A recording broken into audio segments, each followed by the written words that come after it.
Well, that was right. Good evening, racing fans. Welcome back to the channel, proudly sponsored by Oddschecker. Okay, so we're just back with another weekly episode, and we're only a few days away from the DRF. But this episode is going to be fully focused on the Cheltenham Festival. We've got a very special guest returning with us. We've got Daff from Cheltenham Countdown. How you doing, Daff? Very well, Joe. How are you all doing? I'm just going to say once again to these lads, thank you for having me on. Looking forward to the weekend's action at Leopardstown again with the DRF. But like Joe said, our focus is on Cheltenham, so let's get ready with the show, isn't it?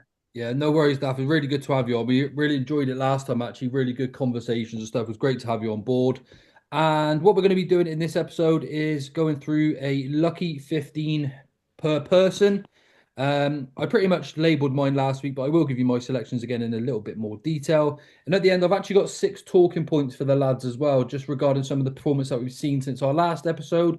Just a little bit of a Cheltenham rant, basically. But also, we've got my two wingmen. Let's start with Scotty, the dart superstar, the bowls superstar, the jersey superstar. How are you, mate? I'm fine, thanks. Yeah, that was a nice intro. Yeah, I literally A just one got up. It back. was a one up. Yeah, 20 minutes ago, just returned from bowls, so straight in the car. It's hammering down the rain. Had a big weekend, 3 days of darts. We had Ireland over and Isle of Man and Guernsey. Lost two games, 7-6, but I won a game, so I'm happy. Yeah, nice, and been looking forward to this. Jumping on with the lads again. It's good to have Daft back. So yeah, keen for Cheltenham and keen for the DRF, mate. Looking forward to it. Good, mate. Well, at least you won your game, Scotty. They say it's not about winning, it's the taking part that counts anyway. But look, you managed to get it done. Any 180s, Scotty? Are you that good that you'll be get three darts in the triple? Yeah, I mean, the first game I struggled against Isle of Man. Ireland were very, very good. But my third game against Guernsey was 13 in a team, and I was drawn out to play first. And it's the big local derby. It's the equivalent of probably Ireland v England in the rugby. So Oh, right. I Okay. went up on the stage and I won 3-0 and I hit a 180 in the game. So No I was way. happy with that. Yeah, it was good. Is it best versus best first, or is it pretty random how the draw's done? Totally blind draw. Best of Yeah. 13, 13 against 13. So I was number one, which was nice because it was 7 o'clock in the evening and I was very tired after a long weekend. So it was nice to be out first. And yeah, got the point on the board. It's the main thing for the team. Awesome, awesome. We'll have to show the viewers that video of you at some point playing darts as well. It's quality, it's a quality watch that is. Jamie, my big brother, how are you doing? I was surprised actually Scotty wasn't going to come out right and put a pair of glasses on, especially with the shirt he has on, like and like me and going, oh, thinking he's with his Martin Adams shirt on him. You can take Oh that off now, yeah, yeah. Scotty. Ah, there There you you go. go. There you go. There you go. Good, Joe. Looking forward to having, and thanks for that for coming back again. Yeah. Yeah, good man, Jamie. Good man. Like we said, we're really looking forward to the DRF, but this is going to be Cheltenham focused. Lucky 15s from the lads. Then I've got six horse races with talking points. Real quick, brief bit of housekeeping. Thank you all again for tuning in. But we are really appreciating everyone that's tuning in, subscribing, clicking the like button, and commenting below. Really enjoyed going back through the comments, having a bit of a chat with everyone, hearing your views and thoughts. It's great interaction. I'm a little bit behind. I didn't come to last week's comments, but if you do come to this week, I will get back to you, and so will the lads as well. Also, as our viewers, you can get 20% off Oddschecker Unlimited using the link in the description below, and then using code GJOE20. And then the final thing to mention is we have given Wendigo an entry in the Grade One Albert Bartlett at the Cheltenham Festival, and the plan is to go there with a run. He's in really good form at home. And if you'd like to join us on the syndicate, you can. You can get £5 off using Racing Joe 5. Right, that's everything. We're going to go round one by one with the selections. And I think we might as well start with Daff. Daff, bring us your first selection. And how have you gone about picking this? Have you got a team captain? Have you gone for value? Have you gone for four shorties? What's the idea around your lucky 15? Yeah, so Joe, I've got my captain, as you say, as my first leg of the Lucky Perfect. 15. I've got a bit of value in there as well, but my captain is going to be a bit of a short price just to kick things off, and it's going to be the first race, the first leg of the Lucky 15, like I said. The horse is stumped down in the cross country chase. I backed him at 9-4. I do think he's the classiest horse in that race at the moment now because he won at Cheltenham in December over the course and distance, beating a fair few horses that he'll reoppose in March at the festival. I just think, despite his high mark and probably his weight that he'll be carrying in the handicap race come the festival, I just think he's more classy than some of these horses. He may be coming up against Delta Work, but he put him to the sword in December at Cheltenham. And then the rating that Delta Work is currently on, which is 157. I think Stumptown is also he's only got 149 since that victory, so it's not much of a difference. However, obviously Stumptown will probably get a bit more weight when the decks and entries come out later in time. I just think Stumptown, like I said, he's got course and distance form. He's won at Cheltenham over the regular fences as well back in January of last year on the new course. He then went on in April that year, finishing third in the April meeting. So he's got a bit of good course form around the track. I just think the making of the cross-country track and the fact he's run over the Punchstone Banks this year has made him a far better horse than he was last year. So he's going to be my first leg of the Lucky 15 at 9-4. Yeah, perfect, Daft, perfect. I think, like you said, real solid option is need to get you underway. And that is the team captain for Daft. That is Stumptown. I will read out these lucky 15s at the end as well, just for anyone that's missed them, so you can write them down, and I'll put them in the description below as well. Let's go over to Jamie then for your first selection, Jamie. And same question like I asked to Daft. Have you got 4 shorties? Have you got a team captain and some outsiders? How have you worked your lucky 15? I'll just go straight for the point. They're all single figures, Joe. I'm going to go win on this straight away. Going to start with the Mare's Hurdle. I'm presuming the top 2, and I'm going to take the chance that the top 2 go in the Champion Hurdle. Lassie Mountain Brighter Days Ahead. So I looked at this race, and to be honest with you, I don't think Carrickey stays. It all depends on a bit of Garda Marceau, and then not much after that, really. Look, the horse that won basically at Christmas at Leopardstown, it's process of elimination. It's grade 1 horse in France. It's July Flower for Henry de Bombhead. Beat Cala Conti, who's now Martin Pipe bound. Jatara was beaten 16 lengths, came out and won at Doncaster the weekend. I might look at the form back of the French champion hurdle. The winner, Lessange Bleu, has won multiple grade 1s in France. Hewick was second. Home by Lee finished 5 lengths behind it. Look, it's won grade 1 this year. Right, yeah, sure. At Christmas. Irish Point was in it. Hooligan, who's has won grade 1s in France. It's just by a process of elimination, Joe, and she's by far the classiest form in the race by a country mile. And this is just taking a chance if the two other better mares don't turn up, that it's a process, and she'll go off a very sharp price. I think 6-4, 2-1 on the day. I'd say they'd be taking on 5-2, you could say, on the day. But she's 5-1 now, and I'm going to take the chance the two better mares don't turn up. And yeah, I like her. July Flower, I've watched her back, and I think she's by far the best form. And I think she'll win if there's no Brighter Days Ahead or Lassie Mout. Yeah, good shout, Jane. Good shout. Even I'm starting to come around to her a little bit as well for pretty much the reasons you said. So, July Flower, number 1 for Jamie. Scotty, who have you got for us then? And the same applies. How have you gone about your lucky 15? What's the process here? Yeah, it's coming to a stage now, Joe, where I'm really trying to narrow down my selections to make sure that I'm really implicating my final thoughts on races before the Dublin Racing Festival. A couple of these horses are not going to run. I actually think all 4 of them are not going to run before Cheltenham now. So I'm pretty happy to have all of them in the book. But I'm going to stick them up as a lucky 15. And the first selection comes in the Brown Advisory. It's one that's pretty split opinion, and it's Dancing City, who I tipped up at, I think, 12-1. Ante-Post on one of our first episodes of the season. I just love everything about the way he's been going since his novice hurdle days. I think the Albert Bartlett form from last year is working up very strong.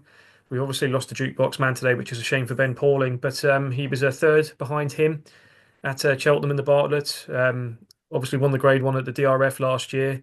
I think he's improved with every run. I've seen him since that Dublin Racing Festival and won obviously the grade 1 at Aintree, Punchestown, and in the Punchestown grade 1 he beat the likes of Lecky Watson and Better Days Ahead, who are already proven as novice chasers this year. I think they're going to take quite high rank in chasing the next couple of seasons. I thought he was really good on the first day when he won his novice, his beginner's chase, when he beat the likes of Olympic Man. And Olympic Man hasn't really set the world on fire since, but I just think Dancing City does everything right. And he beat a mare the other day at Nace in Bioluminescence, who we like. Maybe a trip was a bit too long for her. But I just think he's a very simple, straightforward horse. I think he can be held up. I think he can make the running. The only slight negative is possibly if Ballyburn hacks up at the Dublin Racing Festival, or even wins at the Dublin Racing Festival, Paul Townend will probably ride Ballyburn.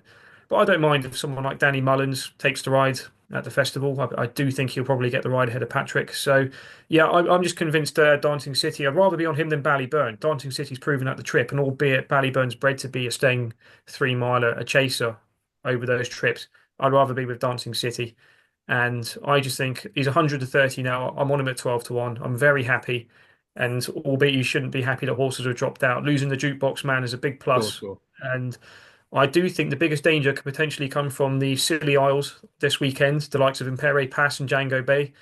Regardless of whichever one wins, Imperi Pass may skip Cheltenham, but if he wins, I think now that the jukebox man's not in there, they could even send Imperi Pass and have 3 runners in the race. But at this moment in time, I'm really happy with Dancing City, and he'll be my first pick.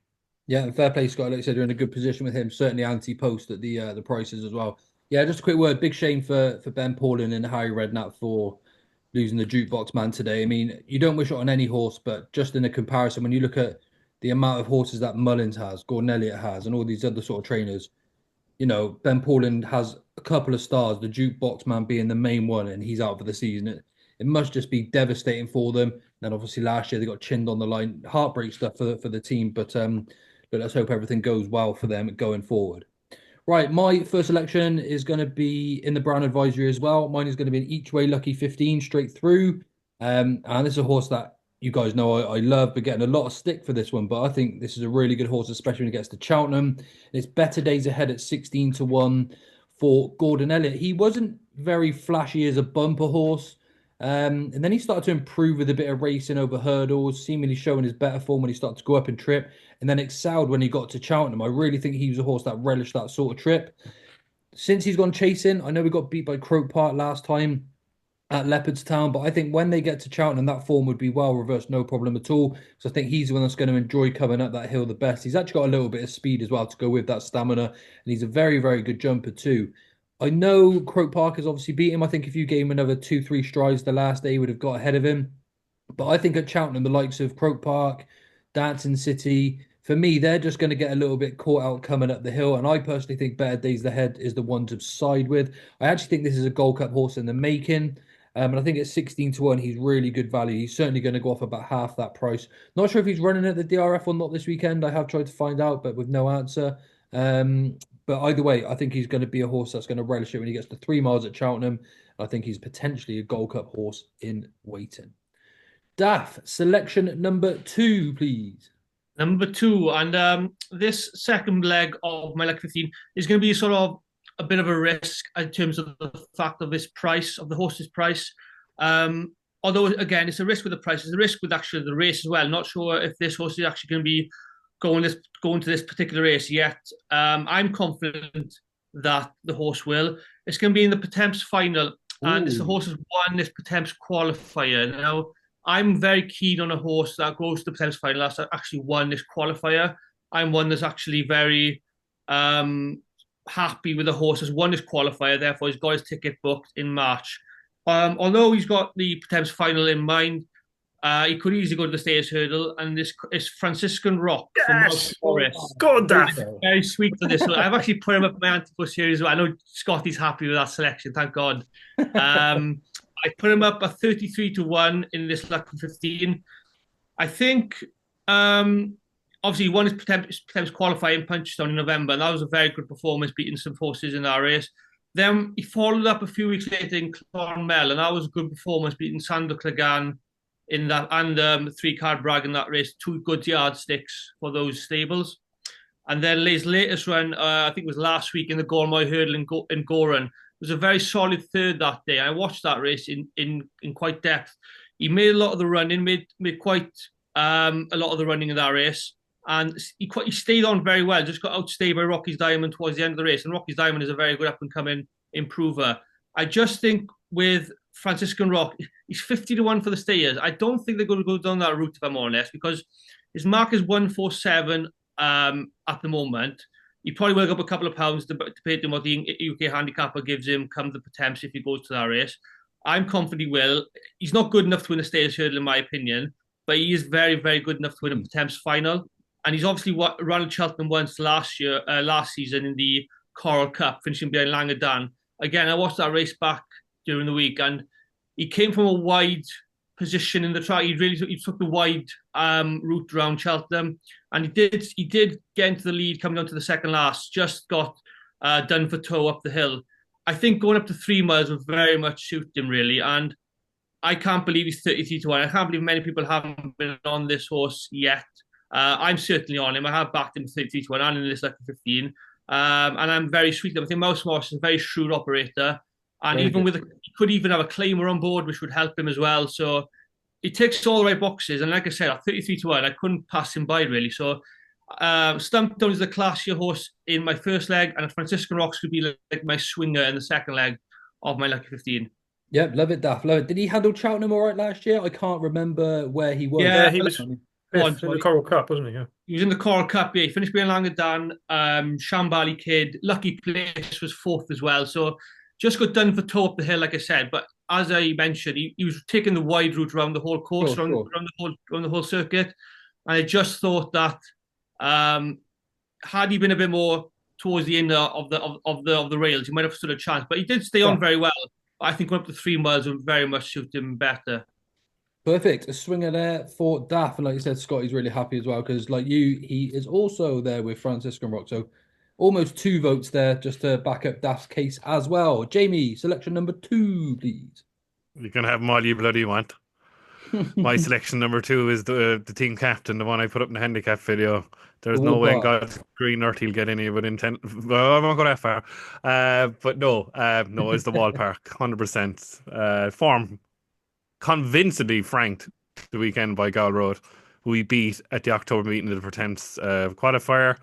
Then I suppose he ran very well. Now, another horse, exactly what Dave said, like Francis, another horse could go to the stairs hurdle. Maybe I can't see it. I think he's better than 152, so they'll get this Pertemps out of the way like they did with Sire de Berlin, and then move on next year to the stairs hurdle with more experience. I know Crambo wasn't great, but he was fourth to Crambo with Hidden Valley Lake bombed out in that race with Franciscan Rosk in the Galmoy last week. The third Beauport, Katira has form, of course, with Jatara there. With my first selection, July Flower, I think this has been the target all year, Joe. McManus has bought it for a reason. For the future, there's a stairs hurdle probably down the line in him, but I think they'll take this route first, and 7 to 1 is still massive in my book. And I'd be very, very disappointed because to me, at this present moment in time, he's the handicap nap for the whole week if he runs here. So I'd be very disappointed if he loses, and I think he'll win the Wall Park, yeah. Yeah, fair enough. There's a bit of money coming from today as well. Like you said, tendons are sort of 7 to 1 as well. So hopefully that is a bit of a positive there as well, Jamie. Scotty, selection number 2. Yeah, going straight back in for the same race, that Dancing City. The form there with the Mary mentioned bioluminescence. I'm backing her for the Mare's Chase, 5 to 1. I think it's an absolutely belting price. Even if you want to back it each way, you're going to get even money for your place. Again, we put it up at big prices on the show, 12, 14 to 1. A lot of people are saying her form tailed off towards the end of last year, which I don't buy into that at all because she started very late. She started at literally the last day of January last year at Punchestown, where she won her Mare's Novice, her Mare's Maiden Hurdle. She followed up in March at Limerick and she won that race. And she had another quick race at Fairy House a few weeks later where she was pulled up in the Grade 1 behind Jay de Grugy, but that doesn't worry me at all. I'm really keen on her, Joe, as you know. I think we all kind of Jamie, to be fair, tipped her up at Christmas. We've all kind of not latched on, but we've all spotted the ability she's got there. I just think the trip the last year was maybe a little bit on the far side for her. I think this 2.5 at Cheltenham will be perfect. Everything else in the market, I mean, at 5 to 1 bioluminescence, when the declarations come out, she'll go off 11 to 8 favourite on the day. I'm convinced she'll go off that short. The likes of Limerick Lace, I think she's been burnt out since the Grand National last year.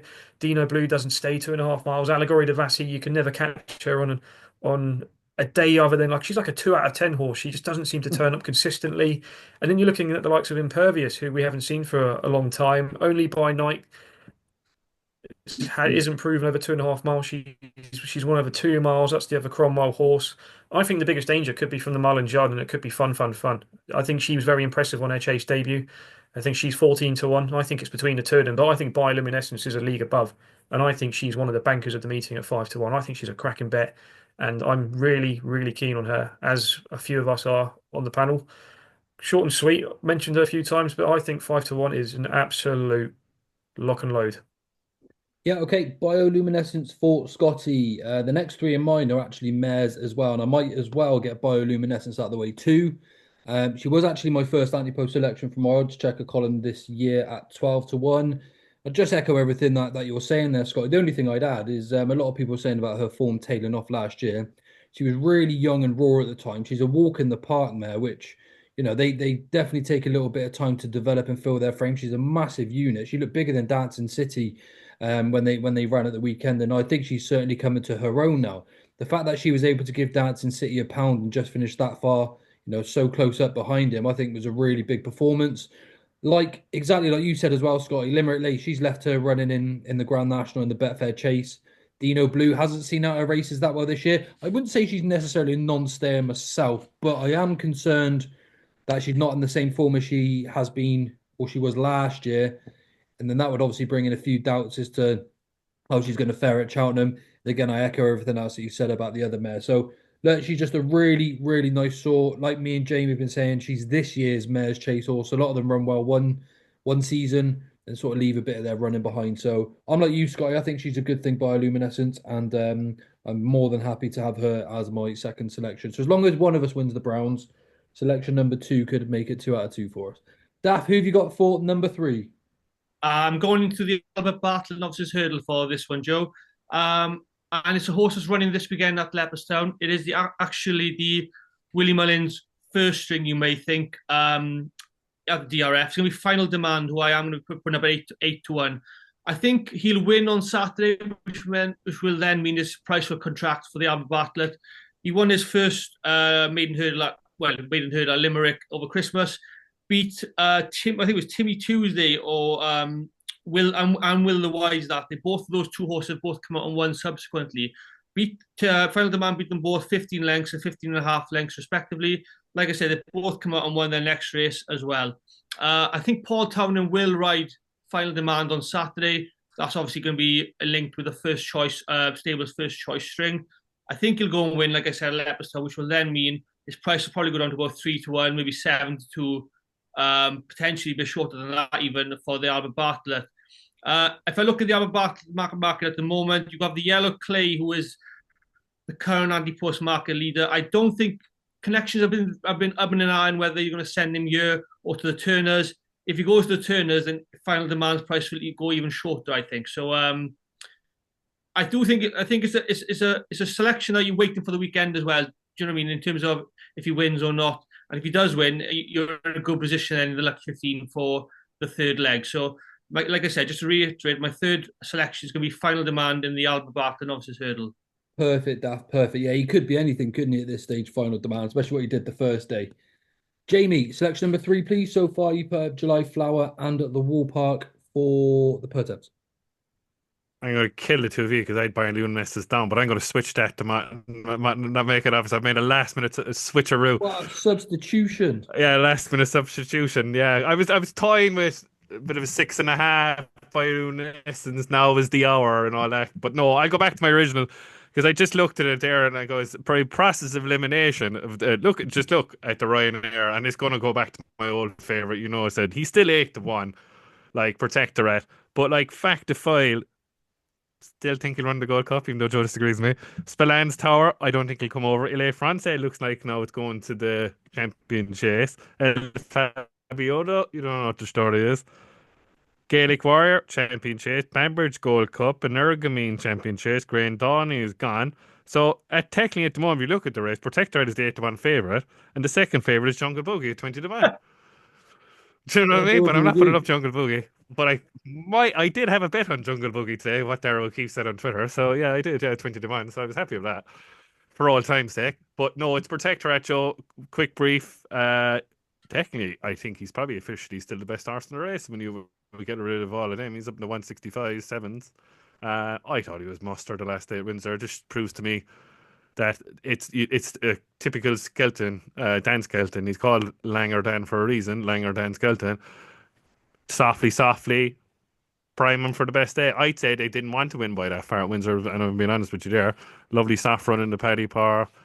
Doesn't like going right-handed in the Peterborough. Lovely, travelled well that day. Put the handbrake on when he was beaten, and then all of a sudden, then he rocks home then at Windsor. If they all, like the list I said, don't turn up, I can't see why he won't defend his title. He's a Cheltenham horse. He won very well last year. And yeah, what's not to like? He's still 8-1. I got 25s, I think, earlier in the season, and I'm very happy in my position in the race, like I was this time last year. So yeah, my old favourite again. Bit boring for all the viewers who know me for a long time. But yeah, Protectorate. I can't leave him out. He's one of my all-time favourites. Yeah. Nothing boring about backing winners, James. Don't you worry about that, Yeah. mate. Like you Yeah. said, he's been really impressive, and you've been telling us for God knows how long. Well, since 2023, you've been telling us to back for 2024, and so on and so forth. Scotty, number 3, then, please. It's quite a boring one, unfortunately, but I haven't put a short price favourite up yet this Nothing series, but I'm boring going with to stick winners. Nothing boring with winners, Scotty. exactly. But I think it's the second T- best bet. T- Yes, Tiapu's just got to go in the book. Every single angle is just screaming. I mean, the Galmoy hurdle the other day with Rocky's Diamond, Gowell Road. Gowell Road's got £18 to find on Tiapu. I mean, and he's 5th favourite for the race. And then you look like the Wall Park's probably, like Jamie said, going up attempts. He's 4th favourite, home by the lead. Doesn't like Cheltenham. I don't think. He's got a chance of beating Tiapu. The only fly in the ointment could potentially be Lucky Place, but he's the Ascot hurdle. He won the Coral hurdle, and the race the last day he won at Cheltenham, which was the Royal Keel. I don't think the form was that good. I think he's been beating a load of handicappers, if I'm being really honest. Potentially the only fly in the ointment, something unexposed to leather hurdles could be Stella Story at a big price. Langer down, I just cannot have whatsoever. I'm sorry. I know a lot of people have put him up at a big price, but I think he's gone. I know that he's a spring horse, they keep saying, but at 9 years old, I don't think he can win. Tiapu in the book. Everyone knows he's the banker of the meeting, so I'm keeping it short and simple. He just wins. Yeah, and look, spring isn't until April the 1st, so he's not going to be right for Cheltenham Langer, Dan, is he, anyway. Right, my next selection is going to be a mare who I absolutely love. And she was our Christmas banker pretty much across the board in our Christmas previous. The big Westerner for the Albert Bartlett. Now, she's going to have to break all of the trends by winning the Albert Bartlett as a mare, but I think she's got all of the credentials to do so. When she won on debut, she beat like Argento Boy. She beat a few of the Gowden. She came for the point-to-point team first of all and won really well there. Switched to hurdles and beat Argento Boy. Was a well-supported odds-on shot on the day for Willie Mullins. Started sort of mid-division, hit the front, pull clear. And then they learnt plenty about her as well at Christmas when she basically split the pack. Dara O'Keefe had all sorts of trouble getting his goggles off, but he didn't even mind. He wasn't even looking at what was going forward because the big Westerner just split the gap, pulled herself in front of some experienced horses and just motored away. She's a half sister to, she might even be a full sister to Stay Away Faye, who of course won the Albert Bartlett as well. So there's a little bit of pedigree on her side with regards to the race.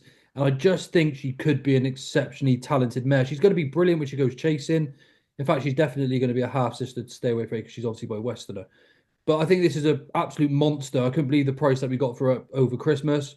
She is going to have to break all of the trends, but I think she can do it. The big Westerner for me at 12-1 each way in the Albert Bartlett. Daff, and who's going to win you the jackpot then, please? Well, hopefully the jackpot. I wouldn't say it's a guarantee at all, Joe. But no, my last leg is going to be, again, another risky selection. But it comes in a handicap. And obviously with these handicaps, you don't know if these horses are going to be actually going to these races as yet or even entered for the race. But it's in the last race of the entire festival. It's in the Martin Pipe. And obviously, as you know, with the Martin Pipe, well, the novices in the Martin Pipe these days, you're going to have 5 runs over hurdles before getting in. This horse I'm putting up is a 5-year-old trained by Willie Mullins called Carney owned by the Jigginstown House Stud. He's only had 4 runs over hurdles so far, so we will need another one before Cheltenham. But he is entered at the DRF on Sunday, I think it is, in the 2-mile Grade 1 against Coppack the Board and Kay Doughty and so forth. I do hope he doesn't win that race or even comes back. I just hope he runs, to his level a bit, which will be midfield. And then we'll see. He's not quick enough to run the county hurdle, which will probably be his other choice for a handicap. I do think he'll need to step up to a Martin Pipe for him to enable him to win any race or any sort of race at the festival. Like I said, he's run twice in France and twice in Ireland, so he's had 4 runs. His only victory in those 4 runs was at Tremor in November. He then ran in a Grade 1 at Leopardstown in December, finishing behind Romeo Coolio and so forth, and Bleu de Vassy and so forth, like I said. So I don't think he's quick enough for a county hurdle over 2 miles. So the only option for him, if he was to run a Cheltenham, would be stepping up to a Martin Pipe over 2.5. And I think William Mullins has got a decent record in the race. I'm not saying he's the same class as sort of a Gallop into Champ or anyone like that by any means at this time in his career, but he's certainly a good novice to keep on side. So I'll put him in a 16-1 in my last selection of the Lucky 15 as Carney K for William Mullins in the Martin Pipe. That is a very dark horse, and I was fortunate Sure. enough to be at the media day at Close Sutton last week. He actually spoke quite highly about Carnique. He was asked about all of the horses named with starting McKay, and of course he's got like Carafon and a few others, and he did highlight Carnique. So maybe you are right there, Duff. Real dark horse for the Martin Pipe at 16-1. Jamie, who wins you the jackpot in your lucky 15? This is a horse I suppose myself and Mr. Dunn are very sweet on. I think this is the amateur of all the amateur races, the banker of the amateur races. You can't beat Cheltenham form, Joe. It's the old rule. It's Angel's Dawn, 5-1. On at 8, like Sean Dunn is. We were on about this horse for a long time. When we saw it entered up for the Fox Country, rated, I think, 145. So this miles carried better. Now, as I said, it's on the lines at 2 goes here. I think Derek O'Connor had this bloody race back again. He probably would have won the race last year, but I just don't think he stays the extra bit you have at Cheltenham where he's just the 3 miler, do you know what I mean? A bang 3 miler, 2.5 3 miler, it's on the line. So Angel's Dawn, just go back. It's like Daft said with Stumptown, the classiest horse in the cross country. Angel's Dawn beat Stumptown to win a Kim Muir. Was cruising last year into the race. Now wouldn't have beaten, I know the way you're thinking, but would have finished second. And look at the third, and who did end up second. And we all fancy a horse for Kim Muir after that called Gipmaker. So do you know what I mean? So the form is there. It's won twice. She's mare obviously, and she's won twice in point to points, and it's supposed to be around the track. Sometimes in those Fox Hunters that they go off like the clappers. She's used to handicap pace. She's been third in Tiestas. You have to be a hardy horse to be going, especially around Gorham Park and bog soft ground like she in. I think as well the softer the ground, the better. And she would be the only horse to be travelling like the best horse in the race coming down the hill, and she will scoot home. She'll win by a street. If like I do, picture a race, see how a race falls out in my head. If they go really quick, she'll win by 20 lengths. I'm just so confident about this horse. It's not even funny. And it's an amateur race. But no, I think Angel's Dawn is an absolute one of the bankers of the meeting. Yeah, and I think she'll win the Fox Hunters by a street. Yeah, I mean, look, you and Sean have sold me on the idea that she's a good bet for it as well. To be honest with you, I can't take any. It's experience. She's the mountain Yeah, experience, he said, and she's won at Cheltenham around course and distance. Much yeah, more to yeah. like. And she's a brilliant jumper as well. She does Yeah, nothing wrong, does she? Like, yeah. So Angel's Dawn there for Jamie and Scotty. Jackpot time. Who finalizes the lucky 15? Well, I've mentioned all the horses so far. My three stronger fancies at the meeting, but this is my nap of the whole meeting. This will be my team captain, and it's a horse who I've really grown fond of very, very quickly. And it comes in the Triumph Hurdle, and I'm going to be napping East India Dock. Hey, Um, you do like him. I Hey. put I put a few quid on, I must admit, Ante-Post at big prices. That's straight after his performance at the November meeting. He's just I just think he's a special horse. I mean, obviously James Owen's got the Triumph Hurdle kind of. He likes these kind of flat horses, these ex-flat horses that like go over jumps. I mean, Bird Out Road's a good example last year, who came out on the Greatwood this season, ran a really respectable race behind Lossy Mouth and Constitution Hill at Kempton at Christmas. He's going to take his chance in the Champion Hurdle. I just think he's a trainer who really wears his heart on his sleeve, and he knows when he's got a good one, and he's not afraid to take on the big guns, which he will have to at Cheltenham. He'll be taking on the likes of Lou Lamba. We've got obviously the Spring Juvenile, which is going to be a fantastic race. I'm looking forward to probably that the most this weekend at Leopardstown. The likes of Lady Vega, Allen, St. Lucy, Hello Neighbour, all those horses are going to shorten this weekend regarding which one wins. But again, I think Juvenile form is very quick to turn around. We've seen it with the likes of Farclas and Mr. Adjudicator at the Dublin Racing Festival a few seasons ago. Mr. Adjudicator won that race, and then Farclas reversed the form at Cheltenham. The most interesting fact I've seen this week was Andy Holding, who's obviously part of Oddschecker. He gave a very good analysis of the speed figures and the ratings, etc., from the previous 10 runnings of the Triumph Hurdle.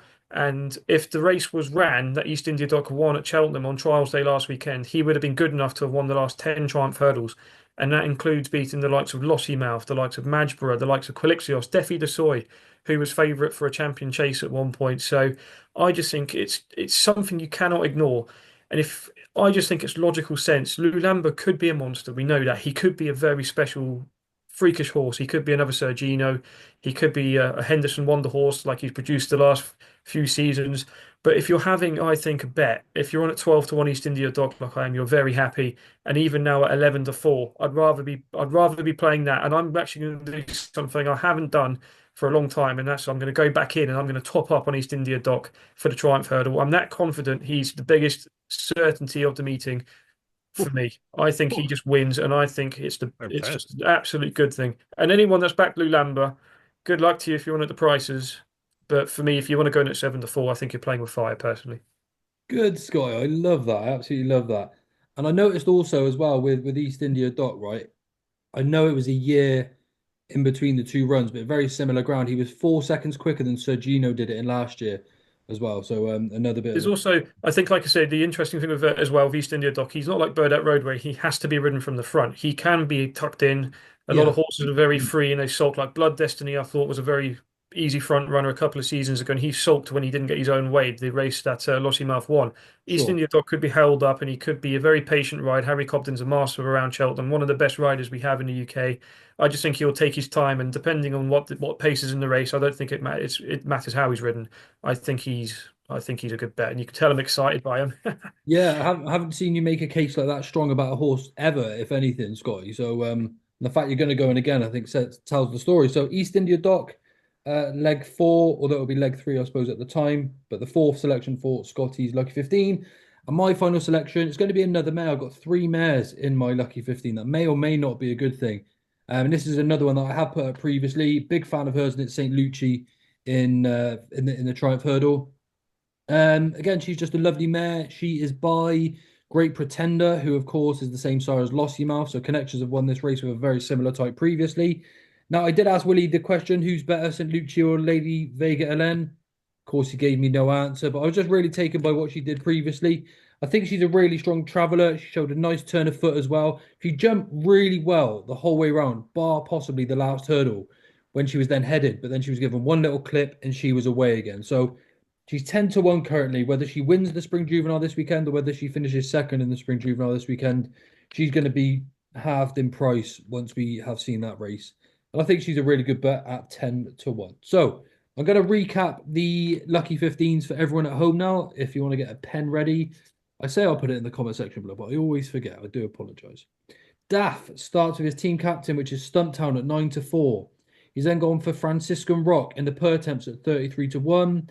Then he's gone for Final Demand in the Albert Bartlett at 8 to 1. And then Carnique, a real dark horse for the Martin Pipe at 16 to 1. Jamie has gone for July Flower at 9 to 2. Then gone for the Wall Park in the per temps at 7 to 1. Protectorat, got to be your team captain there, Jamie, at 8 to 1. And even though he's your team captain, you obviously really fancy Angel's Dawn at 8 to 1 for the Hunter's Chase as well. Scotty has gone for Dancing City at 3 to 1 for the Browns. Bioluminescence at 5 to 1 for the Mare's Chase. Tiahupu for the Stayers. And then his banker of the festival is East India Dock for the Triumph. And then mine is Better Days Ahead. Each way mine, however. Better Days Ahead at 16 to 1 for the Browns. Bioluminescence at 5 to 1 for the Mare's Chase. The Big Westerner at 12 to 1 for the Albert Bartlett. And then St. Lucie at 10 to 1 for the Triumph Hurdle. I will try and remember to put those in the comment section. I really will. I even wrote myself a note. Right, okay, so they're the Lucky 15s out of the way. I've just put a couple of horses down here. In fact, I've got 6. In fact, I've put down 7 horses, but 2 sort of came up against each other twice, actually. Just thought we'd have a little bit of an open chat to discuss. What are your thoughts on the horses? If you fancy them, any views? We're going to start off with the duel between Lulamba and East India Dock. Now, Scotty's obviously already made his claim here, but we will open this to the floor. Lads, what are your thoughts on the pair? Is there a favoured one? Is there much of a difference between them? Who would you rather be on at this time? James, Daff? I think Scotty's made a brilliant case for East India Dock, by the way. So, firstly, I would take Scotty's case really strongly because we've only seen Lulamba obviously once in the UK since coming over to Nicky Henderson's yard. East India Dock's been there at Cheltenham, done it twice. I think like Scott, he's a solid horse. It's just with me with these juveniles, and obviously we'll see a juvenile race on the weekend. It's just the unknown. We don't know how much they're going to improve by when they come up when the English and the UK Hmm. horses come up against the Irish horses. But Yeah. nonetheless, I think East India Dock is such a solid option. I haven't really got a selection in the Triumph Hurdle so far this season yet. Scotty's really made me sweet on East India Dock with that case earlier, and I think like I saw him on the weekend. He really scooted home from Stencil. He done the same as first. He just takes the Cheltenham really well, and I think come the try, he'll have had that experience twice on the course, which has set him in good stead. So yeah, it's a brilliant case. I think Lalamba is. I wouldn't be rushed into backing him at that price at the moment. So I'll wait until the weekend with the juveniles first of all, especially from Ireland. See how they're stacking up in terms of the order in the Ante-Post market, and then I think make my view from there. But I don't know what Jamie Yeah. thinks, but I haven't really got a view on the juvenile division as yet, as such. Yeah, Jamie, then in that case, obviously last year Sir Gino beat Bird at Rhoda on trials day, obviously Donnelly's and then the Bradleys as well. Mhm. We're gonna have a similar story here. I mean, if you could, are you one of the people that managed to get the big price on Lulamba before he ran, or have I you got? got 12s on That's not Lalamba, bad. It's yeah. not bad. Then it's certainly better than what When it kept available. going down, when a friend of ours kept put it up, it just keep going down, and I got a bit, Got a bit of nothing FOMO. spectacular. We got small, but anyway, we had enough for a few pints, anyway, a few wins. But anyway, I'm like that here. I'm very lukewarm about the Triumph as well, Joe. And as well as I said to you afterwards, like like we were on the watch along the weekend, like 4 seconds quicker than Sergino. And if you look back at a race and you look with your eye, Sergino looks like he was a 10 times better horse than he's Yeah, to yeah, be a yeah. doc. So I don't know what it is. And exactly, you just don't know about juveniles. And look, you were last year and you were fair play to you back Cargeese and the thing, and I told you, look at the third horse. He was first time out in a Yeah, Grade that's One true. Marsborough. Yeah, yeah, Do you know what I yeah. mean? It's funny. It's like Scotty says with adjudicator, and I told everybody inside, and you've been there to Castlebar, not to beat Farclas. They improve at different times of the year with juveniles. I suppose we'll find out a lot with Hello Neighbour, Lady Vegan, and St. Nucci on Saturday, obviously. But I think what'll happen is I think they'll plough into East India Dock after what happened the weekend and the time and how impressive he was. And Lulemba will drift on the day because of only one run. And then I'll plough Lulemba on the day. That's what I'll do. Yeah, At this interesting. present moment in time, if I'm sitting here now 6 weeks from the festival, that's what I do. I think the Irish juveniles are probably from what on the eye. The problem is we haven't really seen it on the eye because we couldn't bloody see the race at Christmas Yeah, sure, between sure. Hill and Neighbour and League of anything, and we'll see it on Saturday. Then you'll know. But I'm sitting at the moment 6 weeks from the festival.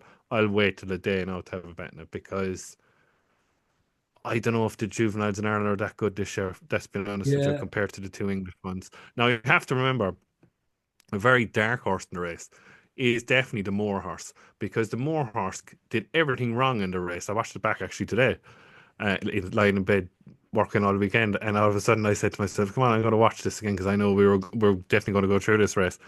And he did everything wrong, and he gave £10 to Lulemba if I'm correct. I that's think I right. Yeah, am. yeah. So I No, mean, no, like no. you. Other way round. Oh, oh, Lunam gives it. Yeah, Sorry, so he's no Lulamba, chance. yeah. So But it's to it was say, still a I good just said performance, something in wasn't it? my head. He was the opposite way around. Oh, he's no chance. So he's probably he might improve, like, but no, he's no chance. Forget about that. But no, that's it exactly. Standing at the moment, Joe, I think Lulamba will drift, and we'll get a better price in the day. If you give me over 3-1 on a day on Lulamba, I'll hammer Yeah, yeah, sure, sure, sure. I know we're doing our DRF preview tomorrow. Then it. I'm not a fan of this Hello Neighbor whatsoever. I don't know what you think of him.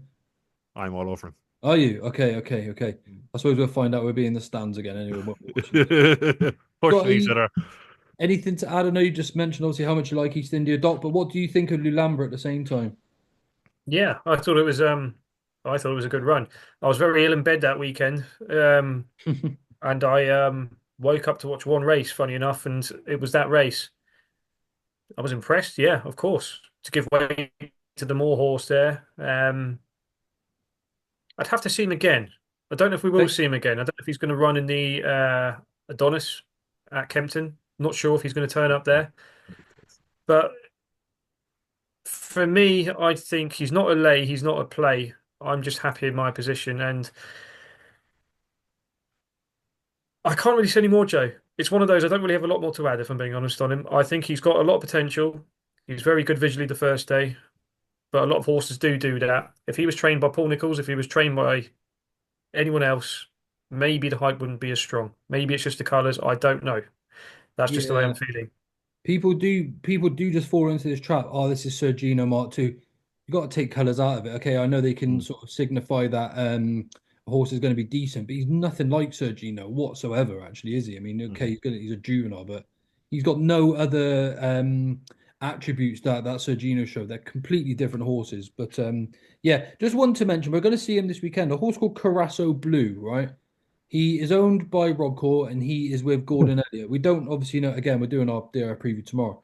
He's 66 to 1 at the moment for the Triumph, and he could well be there this weekend.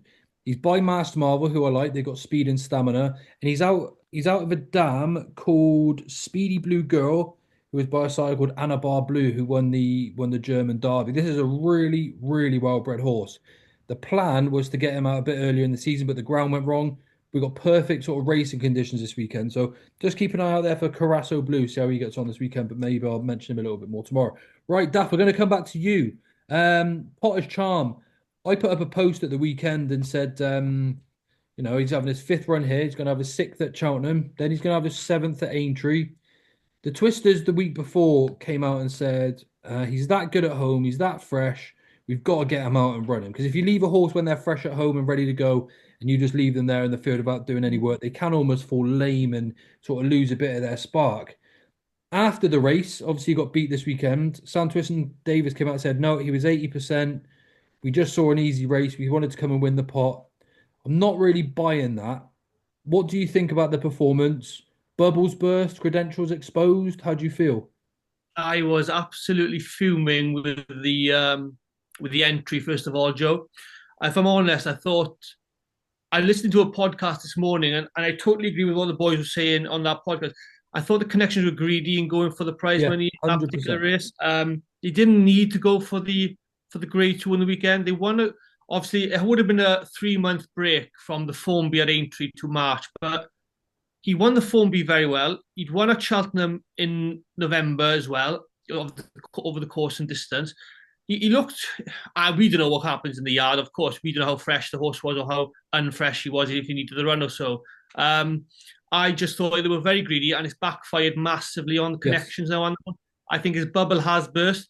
I was on him at 16 to 1 Ante-Post, and I'm really frustrated with the fact that he's gone back up to that price again now. So he was about 6 to 1, 7 to 1 Mhm. at best before Saturday. He's gone back up to 16 to 1 now. So a bit frustrated with that. Nonetheless, because I did think he had a good chance prior to Saturday.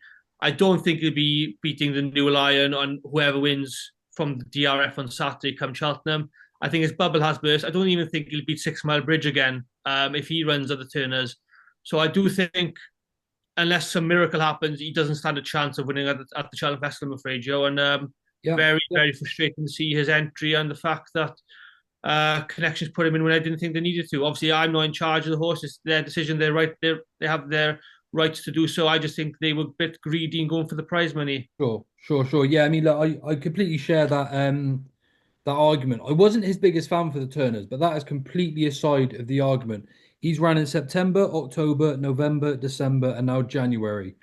Picked up 125,000 in prize money, absolutely plenty.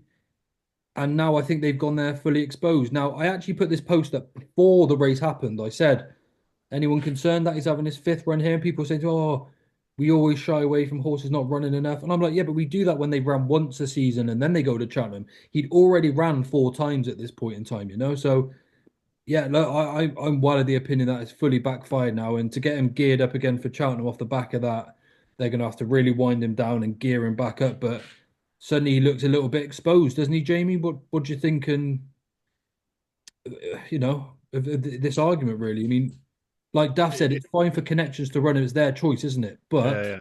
and I'm not It's a being a fun. snob about it, Oh, but no, no, no, you're not. No, no, no, no. It's a fine line, Joe. It's a fine line. What's right and what's wrong when it comes to the view of the general punter, isn't it? In my book, I told you in our preview, I thought, what are they doing? I think it's a bit of sour grapes too by Twiston Davidson. Well, he's not right. He's not good enough. Like, just get over it. Do you know what I mean? To take your beating. He's owned by people who don't care technically about money. They're in it for the enjoyment of Exactly. the sport. Do you know Exactly. what I mean? Yes, They yes, yes. don't care. Like, they're delighted he's good. Is he a world beater? No, he's not. He's been a decent stuff. But this goes back to where there's too much of the kind of like I'm giving out about the 2.5 mile handicap chases constantly at Cheltenham. This is where there's too much racing sometimes, where it's the same race all the time, going into another race, going into another race. You can't judge now. Early season form at Cheltenham is really, really not great anymore. Before you go way back, like, do you know what I mean? But now, early season form, the ground changes so much. Do you know what I mean? The ground was quick. He's won, in fairness, on different types of ground. Like, they're saying he couldn't get, he was dead in the ground on Saturday. He's won on heavy ground and fast less, I think. Am I right? Do you know what I mean? Aintree, So I'm like, Aintree and he's won Worcester. on good Worcester as well. Like, do you know what I mean?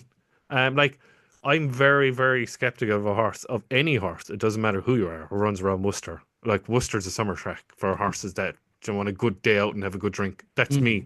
It's like me going to Clarny or the Stone or anything like that. Like, it's a good day out. There's classy horses there. They're mm. down for a pot. You're going for a drink. Good luck. Do you know what I mean? Sure. But no, no, no. A bit of sour grapes. To me, he was never on my radar anyway. Not being disrespectful or anything. But no, there is a fine line, and he just got found out. And I said in the preview he would get found out. I knew he would. Yeah, yeah, sure, sure, sure. I mean, any At that race, form wise, I think was absolutely the pits in the eye. No offense, like to anybody, it's the yeah, pits in the eye. It was a terrible race. yeah, yeah, yeah, exactly, That's just exactly. me. Anyone that's listening as well, let us know what you think because I'd be interested to hear some wider thoughts there as well.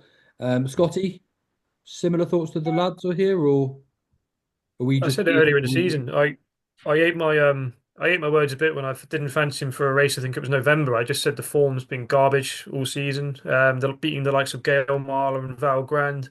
People are tipping up Val Grand and Country Mile for the county hurdle. For me, I just think it's a lazy selection. The likes of Skelton Links again, Celtic Dino, Miami Magic, all those horses. Aintree. I think Celtic Dino's a good handicapper. You probably have a big pot on him, but when it comes to graded racing, Potter's Charm has been well found out now. The form I don't think is massively strong for the Grade One, even at the Challow.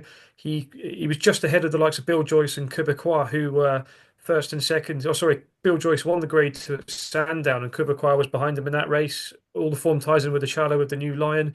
The new line was visually impressive and very handy that day, but again, that has to be a negative for the new line, that form.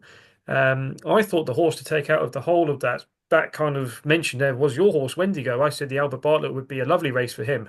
Um, but yeah, for me, the bubble has well and truly burst for Potter's Charm. I think, like Daff said, they got greedy.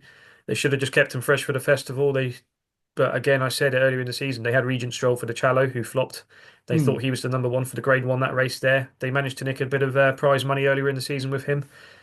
I You're going to get the usual hype. They're going to say, "Oh, he'll be a good chaser next season, and he'll probably win his beginners chase and then go to Newbury in the Grade Two and get found out." But nope, for me, well and truly bubble burst and 12 to 1. He should be double that price for me for March. Yeah, fair enough, fair enough. Like you said, he's been a bit exposed now. I'd be looking forward to sort of a novice chase campaign. But again, anyone listening, let us know because there's no real right or wrong here.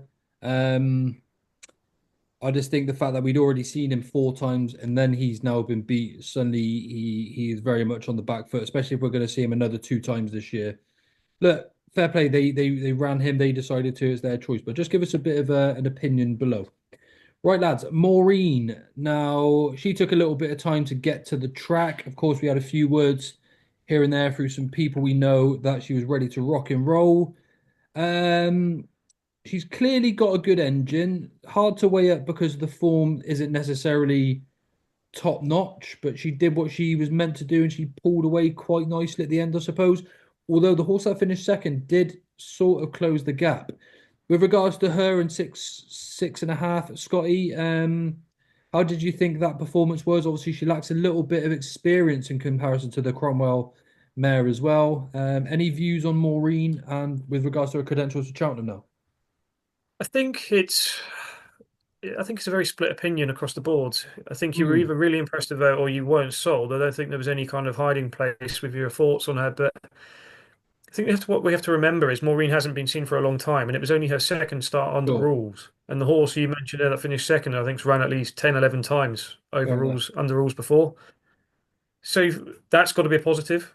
I just think the way that Paul let her pop the last there, Paul Tannen let her pop the last, she took a bit of a blow, and then I think she found her a bit of wind again going towards the line. I think she ran on to the finish. I just think she needs soft, heavy ground. I think she just seems a horse that just needs a bit of cut in the ground. I I'd be fully worried when it agree. comes to Cheltenham. I fully Yeah, agree, mate. I'd Yeah, be, yeah. I'd be worried about Cheltenham on that new course. I kind of think she's a 3 mile chaser in the making. That's what I see her as, like a Cole Reevey type instead Oh, of a yeah. quick 2 miler. And I think that Mare's Novice course is going to find her out. I think there's other horses, like Jamie mentioned, 6.5. I, I I honestly think one of the best performances I've seen this year, and it's a bit of a golden ace vibe, it came from Just a Rose, Paul Nicholls' second Oh, yeah. string mare novice this year at Taunton last Sunday. I was really blown away by her. I think she's been more impressive visually than Jubilee Alpha, his other mare. But it was a bit unusual from Paul Nicholls. He's normally very bullish with plans, but he was kind of taken by surprise how good Just a Rose was. Um, I think she was going to run in the Jane Seymour next. Whether he keeps Jubilee Alpha and her apart, I'd be keen on her at 16-1 if she turned up at March. But for me, I'd be leaving Maureen alone. I wouldn't be touching her at the price, and I think she could be a big drifter on the day. I'm not overly convinced that she will be suited by the 2 miles and the course at Cheltenham. But as I said, in the long run, I think maybe 2.5 miles on softer, heavy ground over fences, maybe like a Vroom Vroom Mag, maybe Blazing Tempo kind of horse Hmm. that Willie's had in the previous seasons. Benny the Deer, maybe a bit further would be better for her. But no, I'll be leaving her alone and I wouldn't be touching her at the festival. Yeah, I'm similar to you, a little bit lukewarm on her at the moment. A lot of people said she jumped well. My eyes must have been closed then because I wasn't totally convinced it was the same. Jamie, She was Maureen, very similar to, sorry, I was going to say she was very go similar to for it. Sergina when he took his first fence and he kind of thought about what he was doing. And I think the Yeah. further she went, the more she warmed up. I think she'll get better the more experience she gets. But like I said, it's just the experience. Okay, okay. Jane, Maureen, talk to me. Um, I don't know what to make of it, Joe, to be honest with you. She was good. Remember the race now was 2, 3.5, or it's 2 miles one at the Cheltenham, and she looked very good up to 2 miles one in that race. If you look back on her bumper, she hung up the straight the other side, going right-handed. She ended up in the other rail towards the stands rail instead of over the far side. So, and it was the same with some of her jumps going right-handed last day. I think she'd be way more comfortable left-handed. You can see that already. You really can. She's bags of potential. From first thing I saw after coming out of the race, to be honest with you, I said to myself, "Oh, that's next year's Mayor's Chase winner. Sewn up. Good Yes. luck. She's massive." Yeah, do you know what I mean? Yes, agree. A bit like Scotty, is the experience going to catch her out at Cheltenham? Where 6.5 has handicap experience and the flat one bumpers, one like a very good horse the last day at Ferryhouse. Is the experience like long term? Maureen probably going to be a better horse than 6.5. There's no doubt about that. It's just his 6.5. This 6.5 time. Yeah, I'm not going to be an Irish snob here, but I am. This is a two-hand rail. Forget about the English. It's yeah, between the two of them. They're not going to beat the two of them. yeah. Look, That's just me. And it's the present moment. It's a match, and I think they're not going to beat the two of them. we were hoping sort of Diva Luna was going to step up to the mark, and Ben Yeah. Paulin was giving it the No. old, oh, she could be a No. supreme horse. Very poor. Not the case, is it now, unfortunately? Very That, poor. Maureen? Maureen, yeah, I'm in really agreement with the two boys as well, Scotty and Jamie. I think the only thing you could say about Maureen is that she was off the track for over a year, from a Punchestown bumper to the maiden hill she won during the week. And I think you could give her a bit of credit to say she come back from a long time off to win that race at Punchestown. So I wouldn't knock her too much. I do think she'll be a better chaser next year if that's the route they go down with Maureen. I think she's got scope to be a better chaser than she is a hurdler. And like Jamie said, I am in the opinion that I think the two Irish mares at the top of that market, in 6.5 and Maureen, are the two to beat. I wouldn't be rushing into it back in any English horses just yet. 6.5 looks good. But again, I haven't got much of an opinion on the mares novices. I never do this time of year. I wait until about a few weeks out of the festival before making my decision in the race, because they are mares and they are novices, and anything could come out left field. Who knows on the day? We've seen a few shocks in our race in the last couple of years, and we could see another one this year. But no, I do think you should give her a bit of credit. She was off the track for 378 days, and that's only her first two runs, and I think despite the lack of jumping, the jumping wasn't very good. She still won the race, and that's all you can say. Yeah, and like you said, the Mares Novice has stayed in England, hasn't it, for the last 3 years? I It's mean, hard. we had a shock last year with Golden Ace. We had a shock with You Wear It Well a few years ago as well. So In the year it could before even be that, another shock this year. in the year before, And the year before, who was that year before? boys. Love Envoy. Really well done. Yeah, that's it. I was just Yeah. gonna put you to the test. Like, yeah. So we've had the three, haven't we, sort of thing in the. But I'm with you. I'm with you, fellas. I think it's going to go to the Irish now. 6.5 just looks like a quicker horse, whereas Maureen is possibly, like you said, one for the Mayor's Chase. Pretty much there in agreement. Okay, right. Dancing City and Bioluminescence. Cracking race this. Jamie Bioluminescence had to give Dancing City a pound, and she ran a blinder behind him, didn't she? I know we've sort of touched on this a few times already. Just give me your thoughts on the race and how it all went down. Um, like they both jumped well, Joe. In my book, great. Pound is massive. She's probably nailed on. The only other for the Mayor's Chase, the only thing I will say, as I said, I was talking to you about it during the week. I think if we put her in a better ground and in a better race that they go quick enough, will it be a shock to the system to her like they was last year with Jeju? That's my only fear with her. Is that a bit of better ground? Now, the last couple of years has been soft. There's no doubt. It's never going to be quick anymore, really, at Cheltenham. But I'd be really worried on a bit of better ground if they went quick. And that will bring in the other Cromwell horse only by night. But the only thing is does she stay? Hmm. Now, the other side of that, she could be in the Scilly Isles, and I think they have no choice but to the Scilly Isles after pulling her out of third list there a couple of weeks because the ground was too quick. I didn't understand that one, to be honest with you, because I think if they wanted her to stay, they should have gone underground. Sure, sure. That's very strange decision. But look, Turdis has been a bit of a place where it's gone either absolutely bog or absolutely too quick this year for trainers, which is fair enough. But at the moment, that's my only worry. If it, as I said to you during the week, Joe, if it bucketed the downward range, she's a certainty. Bioluminescence in the Mayor's Chase. But I'd be worried, just a slight worry about a classier race and they go quick. And it could be a shock to the system to her. That's just me. It was last year in the Grade 1 novice with Jada Cruzy beating Spindleberry. They went quick enough on the heavier ground and she didn't know what to do. Now, exactly the same. How can you say the form's tailed off of his one bad run? So you have to forgive her that. But it's just when you look back at a classier race, I'm thinking, I don't know. Do you know what I mean? But look, she'll be hard to beat at the moment, given the pound to Denton City. No, at the moment, after what we're saying, the jukebox band had gone, yeah, Dancing City has a chance of being placed. Yeah. No, the jukebox band is gone. But to me, this was the nailed on. I think, and I've saying this all year, this horse was nailed on if they didn't change the conditions of the National Hunt Chase. Absolute banker of the meeting if we ran in an old stage National Hunt Chase.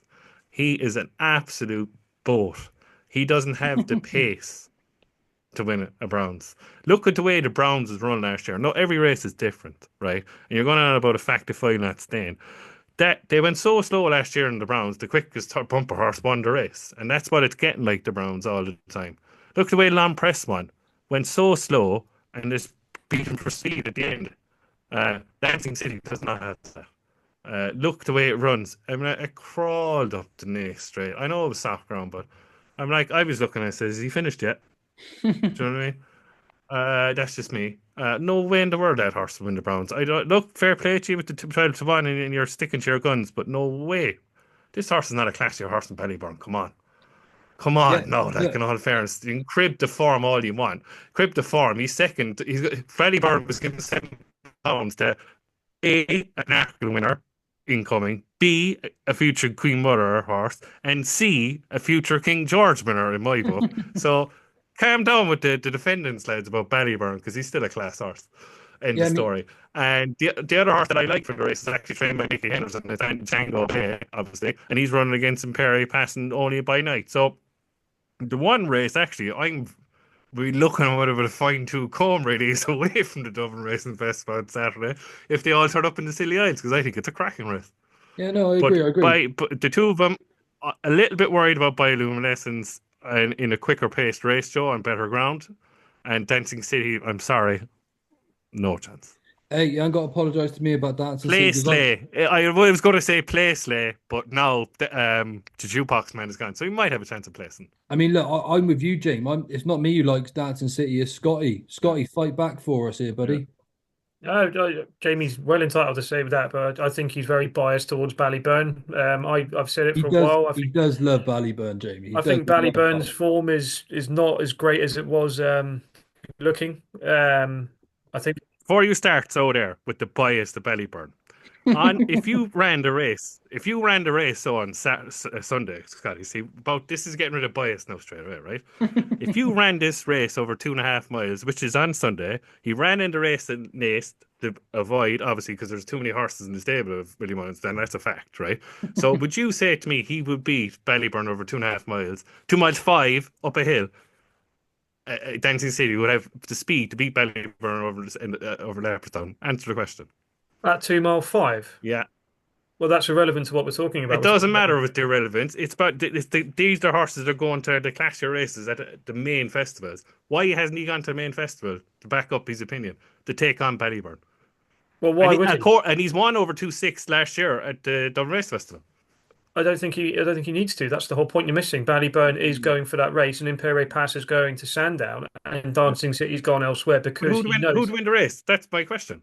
It doesn't really matter because it's not 2 mile 5 we're talking about. Anyway, so Dancing City for me over 3 mile 1 on heavy ground. I think Jamie's really missing the point. I think the form again of Dancing City is working out fantastically well. The likes of Di Capo, who he beat the other day. Jamie again likes Key de Bourbon, who Di Capo beat at Christmas. Key de Bourbon's come out since, beating Chapeau de Soleil. The horse, I think they beat in that race, Captain Cody as well, has come out and ran a cracker. He finished 2 3/4 lengths behind the likes of Free Card Bragg. And in that, he also beat the horse, the name escapes me, who's favourite for the National Hunt Chase. Now is the hour, I think it is. Yeah.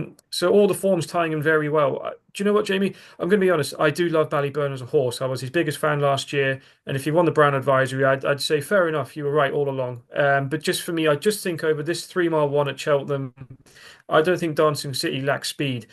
Last year at Punchestown going right-handed, I think he showed a bit of toe towards the end of the race. He just looks like a bit of a plodder. Maybe he does, but I do think he's got a bit of tactical pace as well when's needed. I don't think he's as slow as people making out.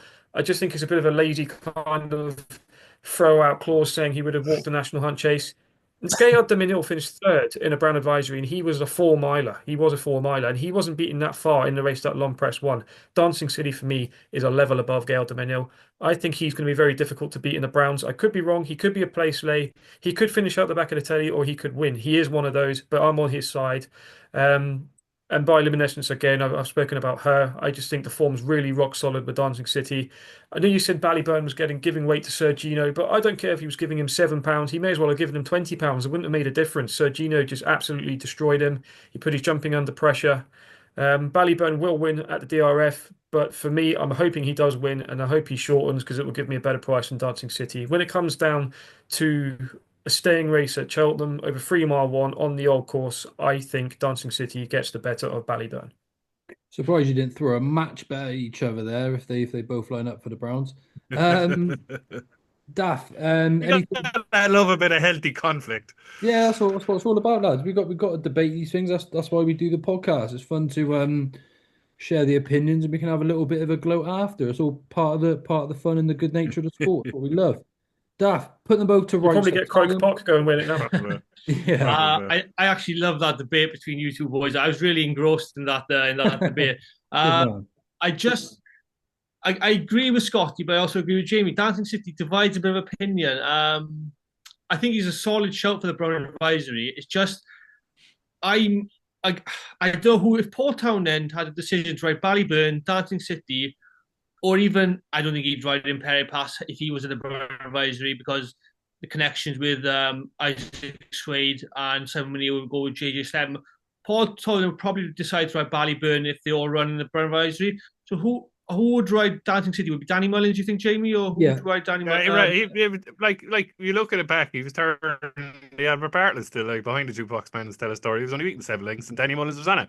He's not that bad, but Danny, it's just not for me. Danny won the grade 1. Danny would be on it. Danny definitely. DRF as well, because That's right. Townend picked Predator's goal in that race. So You have to look he's at the sorry, Daff. You have to look at the progression of horses. I think Ballyburn this year, I think, has gone backwards. I don't think he was as good as he was visually last year. Whereas Dancing City reversed the form of the Jukebox Man and Stellar Story later in the season.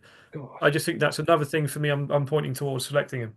It's hell of a decision to make, isn't it? All of a sudden, because you're right at the same time. Like Scotty makes a valid point. Like he's the graded winner this season, Dancing City, and he's doing it multiple times. Are we going to see Ballyburn again before Cheltenham? By the way, lads, I don't actually know. He's running The Sunday. weekend, I On the think. DRF. Is he come to DRF? Fine, okay. He's So, in the race Factor Fire one last year, yeah. of course he is the 2 mile 5. Yeah, of course. I honestly think going away from Ballyburn and Dancing City, he's run this horse is running on the weekend in Perry Pass. I'm telling you now, if he runs in the Brown Advisory, guys, he has got one hell of a chance. I think he genuinely has. He's probably the value of the race at the moment with his price, considering Ballyburn is very short. Dancing City is going to be short now following his win at Nace on the weekend. I think if Imperial Pass does go in the Scilly Isles, again, people are saying he could go to Ferryhouse, could keep him from Ferryhouse, Aintree or Punchstone, that kind of route. I think he's a great show for the Brown Advisory, considering Paul Townend won't be riding him. And I'm not against Paul Townend, but you're going to have a select jockey on Imperial Pass, such as JJ Slevin or anybody else for that matter. I think Imperial Pass is the fly in the ointment for the Brown Advisory guys, and that's just gone away from Dancing City at the moment. That's With all right. regards to bioluminescence, I think she's solid for the mare's chase. I haven't really had much of a look in that particular race as well, because I do think she, like Scotty said earlier, she'll go very short, and I'm not really for the price of her at the moment. Whether or not she goes really short or just minute, I'll decide to back her later, closer to the day. But Brown Advisory is a far more interesting race with regards if Imperial Pass does end up going there, I feel. He's a 163 hurdler, he's a seriously high class operator. Like I'm with you, Daff. If he wins well this weekend, because there's a lot of talk about him skipping Cheltenham, I think if he wins the Scilly Isles this weekend, he goes to Cheltenham. Munir and Swade want him to run. Like, yeah, and Munir and Swade are going to want their own runner in there. And now they've got JJ on board. There's going to be no worries about pecking order. They can go there with a right chance, chuck him at everything, and he's got speed as well. I like that a lot. I think he's got a great chance. One more. He could have 4 in the race, Joe. He could actually have Champ Kylie potentially as well, which is another one. Wasn't he impressive last time as well? Like the way he jumped and travelled, especially off the long break as well. Yeah. Again, he's running this weekend, so we'll find out a bit more too. Right, one more horse, then I do just want to chuck a real quick fire question out there. But Jaguar, he's now a favourite for the 2.5 mile novice chase and the plate. Is that a bit of an overreaction, even though he's got that nice sort of running style coming through the pack? He's 6-1 pretty much for each race. Again, just throwing it out there to the floor. I wouldn't have him, Johnny. No. He reminds me of that horse last year. For Billy, and a bit of an Excelsius Deo vibe. Jaguar, he's probably going to go off his stupid price for next year's Paddy Power Gold Cup when he gets stuffed here at Cheltenham. No, I think he's running style. No, he's won over course and distance. I think there's too many lurkers in Ireland for that race. It's way too many lurkers. You might see a few of them here at the weekend in the same colours as well. But no, I wouldn't touch him. No. He's had his day. I think he's had his day this year. Yeah, fair enough. I think Jamie nailed it. I think the JP McManus horses just naturally get gambled just in case the bookies like to cut the liability. So Scottish was another one that falls into that bracket. Andy Dufresne in the Grand Annual, Dino Blue in the Grand Annual. I'm not convinced, Jag. I think Jamie's right. I think Paddy Power Gold Cup next year, something like that, but I wouldn't touch him for a race at Cheltenham now. I think he's got 2 other horses that are probably more well handicapped. I know one needs a run, Waterford Whispers in the novice handicap. Oh, of course. And maybe, the name escapes me, Alex's horse he liked, the other JP horse. Can't even think of it. Come back to me, I'll think of the name of it. Running Island. No flies on him. That's the other one that he potentially could have. No chance that he's a bit of a pig.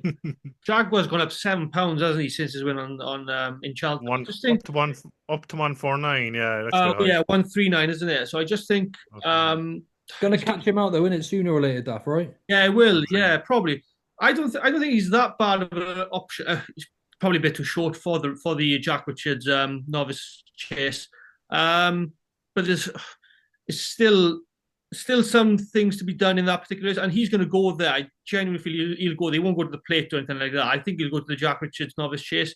Um, I think he's got an okay chance. I wouldn't crab him too much, but he's won over the course and distance now, so can't fault him. And he did put Billy the Real Big Red and Masaccio. He did have a bit more in hand, I think, on in Cheltenham, so I wouldn't crab him too much. Likes to come off the pace as well, doesn't he? It's that price, isn't it? It's just the price of him Yeah, now. price, yeah. Right, that is everything. I just want to ask one more, and it's slightly more political, lads, and I didn't even warn you about this one. Trainers asking for money for interviews and going forward. We've had about 70% of trainers sign up and say it's okay. We've had 30 say I'm not interested. What sort of thoughts have we got on this? I think it's farcical myself. I don't know completely where all the money's going to go, but for the amount they're asking, we can't even get Dan Scouten to tell us the truth about Langer Dan. I mean, what suddenly makes us think that a payment is gonna get the truth out of these trainers? If they want to plot a horse, they want to plot a horse. They're not going to be telling the public. Absolute farce. Absolute disgrace to the industry. And the one person who's actually, you've mentioned his name, who was the first person to come out and say, yeah, we should. I'm like, well, how much money does he want? How much money is getting paid to train horses for mega rich owners? What is wrong with this fella? Like, do you know what I mean? Exactly what you're saying. Like, if you pay them, what, they're going to tell you the truth? Are you joking me? Do you know what I mean? Like, are you joking me? It's up to the punter to decide what they're doing with the horse. That's the beauty of the game. I wouldn't have it any way or else. Do you know what I mean? To be honest with you, Joe, I know what you're saying about that, and I'll make a sharp point to that, is that, I mean, like, it doesn't matter if they're paid or unpaid. You're not going to find out anyway. So that is up to you, and that's the beauty of the game. It is. And that's, I'll leave it at that because I won't go into it now because, I mean, like, how much more do takeout merchants want out of the game, to be Yeah. honest with you? And I leave it at that. And look, if racing stopped tomorrow, Dan Scouten's going to be set for life anyway. It's not like he needs the money, Yeah, is it? For start. 100%. 100%. And I'm of the opinion that although they're not obliged to do it, I see it as part of I the dignity of the sport and part of their job to speak to us as on terrestrial Mm. television and things like that. Myself, I feel like they've got I can't even think what the word is. I think they've got. I just feel like they should be talking to. Go Go go. on, I didn't know. I just because it'll just a point come into my head. Yeah, I I can't even always the felt, word. Joe, right? I know. I'm going to expand on your point. Sure. Exactly what you're saying. The dignity in the sport. They should come back to us and tell us and all that, right? The biggest problem, right? Right. And I always felt this. Look, you're in the industry now, and fair play, you've moved into the industry. I always feel that there's still a divide. That if we have, as the ordinary public, an opinion on horse racing, the inner horse racing circle don't want to know about it. They don't want to know about it. And I'm telling you this for a fact. I went out in Clarny one day. Mr. Ruby Walsh was there. He was there coming up, took a picture with him, wanted to mention one horse. I only wanted to mention because you know they'll say to you, oh, why are you tormenting whatever, right? Sure. Mentioning horse. Well, by God, did he just blank me after that? They don't Yeah. want to know. And I'm not making an example of Ruby Walsh. I'm only just making an No, example. I know. This is I what know. happens. Sure. Unless you're an owner, fair enough. I mean, I owned a horse. I was in the syndicate. Gordon Elliott didn't want to know us. Do you know what I mean? And I'm serious about that. And I don't care if I met him again. I tell him, I don't care. Do you know what I mean? I'm just only telling you from a race experience, the ordinary public and the divide between the inner circle of horse racing is so wide. It's not even. It's uncanny. And that's what the problem is. I think has always been the problem of the sport. They don't care about the outer circle, the people who go to the races, who've watched it for 20, 30 years, and if they have opinion, like me, you, and the four of us here, who are we? And I've always felt there's been a divide that way. Yeah, sure. I mean, and look, I think the amount that was being chucked around was £500,000 for a trainer in an industry where we're not struggling financially as far as companies go, but where we're struggling in the world of betting and getting rights done for TV. Do we really want to be paying trainers to say, yeah, he's been working well at home, he jumped well, we're expecting a decent run? No, because we're not learning anything new. We can surely they're not going to be running them if they're not doing the right things at home. But I don't understand where this has come from. All of a sudden, it seems completely out of the blue to me. I don't get when we're trying to get the public involved. Smaller trainers, for example, they would love this sort of publicity for free because they're smaller yards trying to get owners into their yard. If someone's small, I won't name any trainers actually because that then almost seems disrespectful. But if you have a small trainer that comes to the Cheltenham Festival and has a winner, you don't want them to say, "Oh, I can't speak to you because I haven't been paid." You want them to show off the fact they've had a winner. That may get them some more owners in the yard. That may get them the publicity they need. I just think it's just insane. Daft, Scotty. I mean, I think it's the way I look at it. For instance, I think it's very much character association, characteristics. Everyone's different. I know from myself where you don't have media training and you go, I've played sport at a decent level. After many events, I've been shoved with a camera or a phone in my face, asking me questions. When you play sport and you play sport to an honest level, you have to be very firm and honest with your opinion of how you performed. I think horse racing falls into a category where we know things go on, where a lot of the time you question the integrity of runs of horses, the integrity of trainers, owners. Everybody's different in horse racing. If I'm going to give you two examples, for me, when I'm watching racing on the telly, if Nicky Henderson comes on, I find him very predictable. I think he's one of the best trainers there's ever been. I kind of know what he's going to say before he says it. Dan Skelton, I find the same. But then it comes to trainers like Emma Lavelle. I find her very interesting. I find she's very honest the way she speaks. Alan King's another one I like listening to. Every time he speaks, I think he's telling us the truth. Harry Fry's another one that I really buy into everything he says. I do think he tells pretty much everything you want to hear.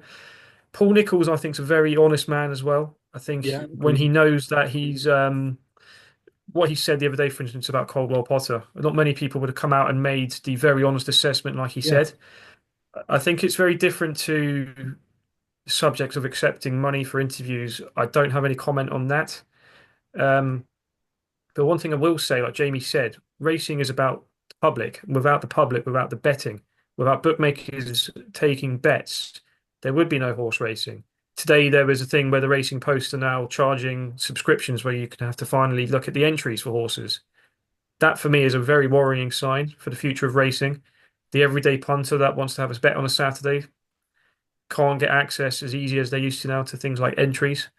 One interesting one that we did see last year, and I haven't seen it again since, so forgive me if I'm wrong, was on the New Year's Day card when Stage Star was running off top weight in the handicap that Shake 'em Up Harry won.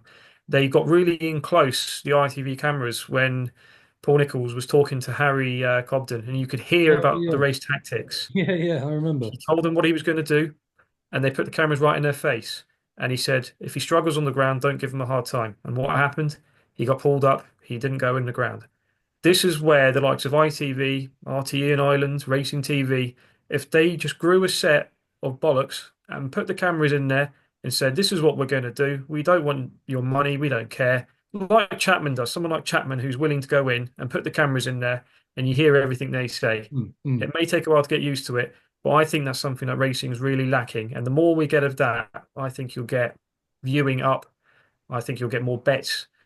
I think it will make the in-play markets even stronger, the Ante-Post markets for future races, those kind of things. You'll see more turnover in the bookies, and I think it would be only good for the sport. But in regards to like the interviewing, I've got no comment on that, to be honest.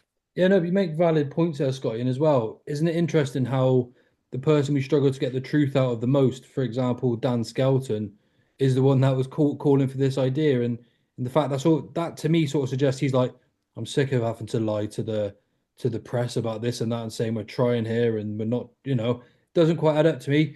Daff, I know it's a little bit political, but anything to add to the matter or To be honest, guys, you all three of you hit the nail on the head. To be honest, I think it comes a bit with me to greed as well. A bit of greediness comes into yeah, it. Maybe I was listening to a podcast again, a different podcast this afternoon, and one of the key points they were saying was the fact that jockeys will be getting prize money for the Jockeys Cup this year, and maybe trainers feel a bit not jealous, but a bit like anger that yeah, the jockeys get all the focus on all the money, but what we're going to get in terms of the trainers. So I think greed has come into it a bit because as a media company, and as interviewers, like Scotty's mentioned with regards to Matt Chapman and so forth, it's their job to go in and delve in and get the mic into the trainers and owners and connections face to get the answers they want out of them.